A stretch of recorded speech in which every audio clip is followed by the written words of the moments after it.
When your career is rising fast, success can quietly turn into a trap. You stop getting the feedback you need, and sometimes you stop giving it.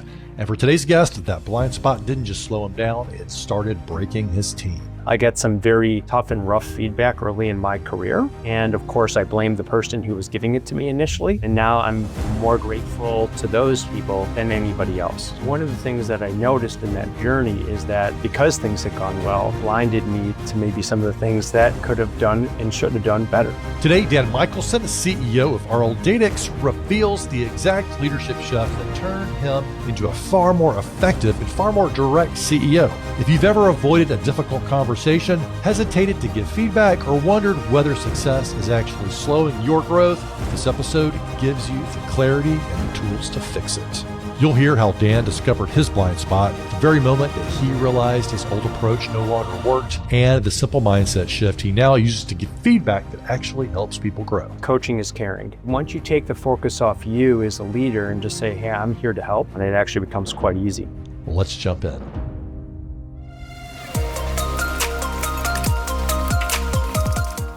A moment from your leadership journey. I get some very tough and rough feedback early in my career. And of course, I blame the person who was giving it to me initially. And now I'm more grateful to those people than anybody else. One of the things that I noticed in that journey is that because things had gone well, it kind of blinded me to maybe some of the things that I could have done and should have done better. So when I got to this company, one of the things that I think was pretty clear to me that I didn't do well in my last company was be direct with people, And so I kind of had more of a philosophy that I want people to make their own mistakes and learn as they go, which is good to an extent. But it really doesn't work on an organization at scale. So this company I walked into is 2,300 people, operating primarily in 8 countries, in many different types of markets. I need to be efficient with my time. And part of that is my responsibility to be more direct with people. So that's one thing that I've learned from, in some cases, the hard way. When was the moment when you realized, okay, I've got to become a more direct communicator? Or it sounds like specifically a direct feedback giver. It looks like you're around lots of different leaders. And I think that thing that a lot of us learn is arrogance equals or drives ignorance. So you're right. Success is a very bad, is very bad from an experiential perspective in terms of growing, because people tend to go from one place to another and then they just rinse and repeat. They say, okay, this worked here, so I'll do this there. So the lack of context, becomes a real problem. You kind of learn in a leadership position that, people tend to listen to you, both the things you say and the things that you don't. People tend to watch you, the things you do and the things that you don't do. Just like with children too. They you tell them this, you tell them that. They don't listen to you, but they're watching you. They're much more likely to emulate your actions. Yeah. So I think in this particular case, Ben, I don't think it was a particular thing, but it was a series of conversations that I had with people where I left not saying things that needed to be said, and then realizing that, hey, what I did there isn't going to work here. So when you're in a moment and you're like, man, I need to give, hey, this is a moment of, I need to provide direct feedback and communication. What's your formula or framework or mantra to make sure that you're sort of overriding all those years of success of just kind of letting them, sort of the Montessori way of finding your way to, we don't have time. We're in healthcare. I need them to understand. The way that I look at it, Ben, is coaching is caring. And once you take the focus off you as a leader and just say, hey, I'm here to help, and you approach it from that perspective, everybody wants to do a good job. Everybody wants their work appreciated. Everybody has somebody they go home to and talks about, things both good and bad, and if you kind of approach it from a sense of, hey, everybody has pride in their work or wants to have pride in their work or wants to have a sense of purpose or has a sense of purpose, you kind of go from that angle. Well, then it's sort of like, think of it this way. If you have a son or daughter and they play sports and went through the entire season And then the coach had a review with them and said, hey, in that third game in the second half, I really wish you would have hustled more. And you're like, well, why are you telling me now? Yeah. I've played So 10 games since then. coaching is caring. It's a continuous thing, in telling someone, hey, you're great, you're great, you're great.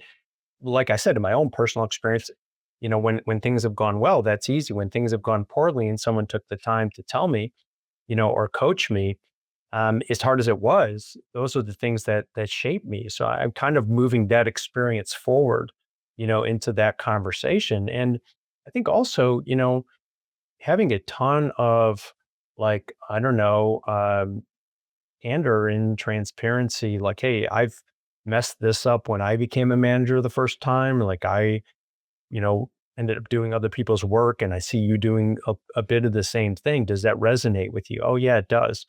That's a very different way of approaching it. So like, I think sharing your own experiences and mistakes that you've made, being vulnerable, is what opens up that trust. It's like the old saying is trust is something you give. It's not something you get. You have like a favorite example of when you took the coaching as caring methodology and put it to work, and maybe the team or the employee really turned around or accelerated from there? Yeah, what's interesting is I think everybody knows what these performance improvement plans are, or PIPs, right? And for many people, that's kind of a door out. Yeah, of if you the get the PIP, it's organization. like, okay, start looking for another job on LinkedIn immediately. Right, but think about why someone might be on a PIP.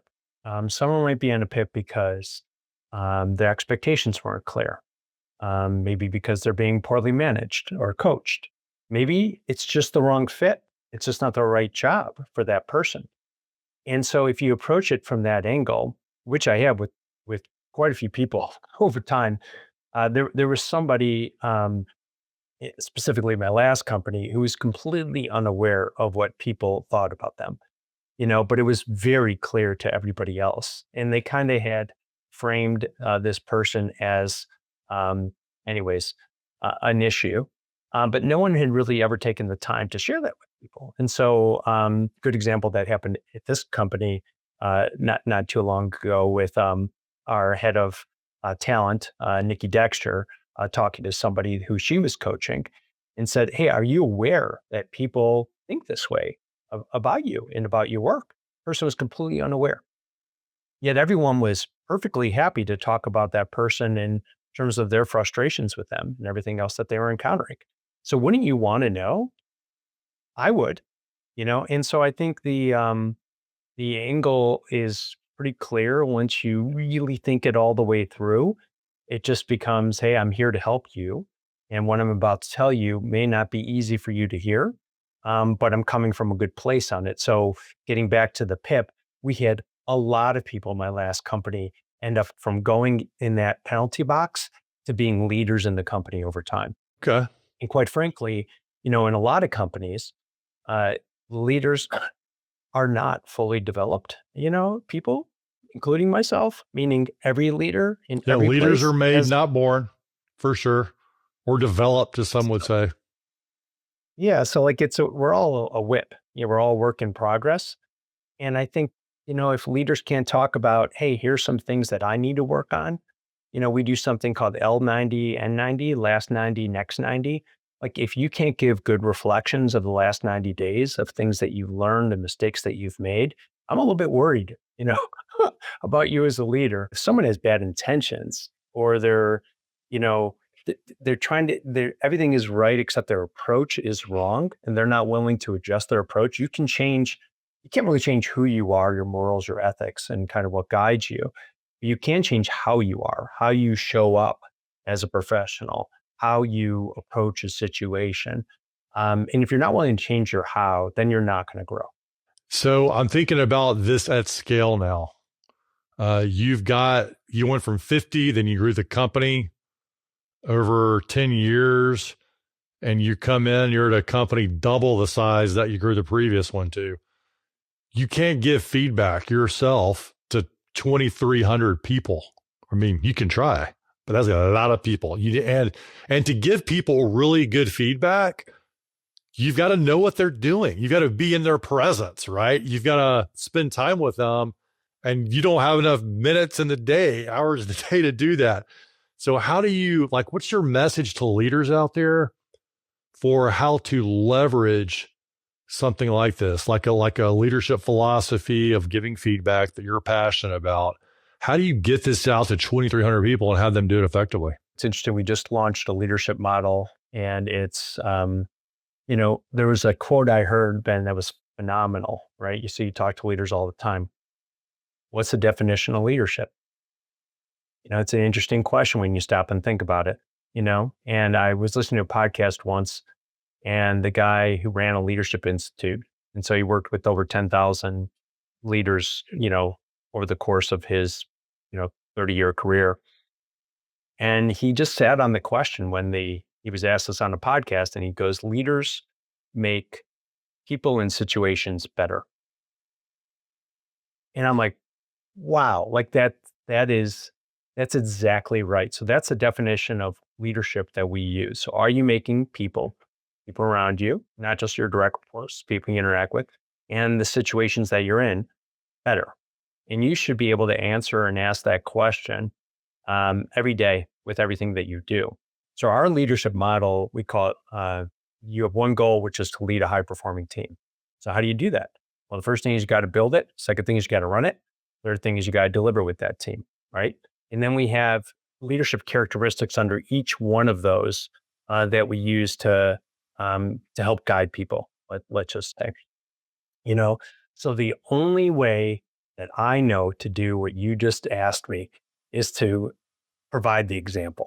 And so with all of my leaders, meaning my direct reports, I do an evaluation. They do a self-evaluation that looks at what do they do well, right?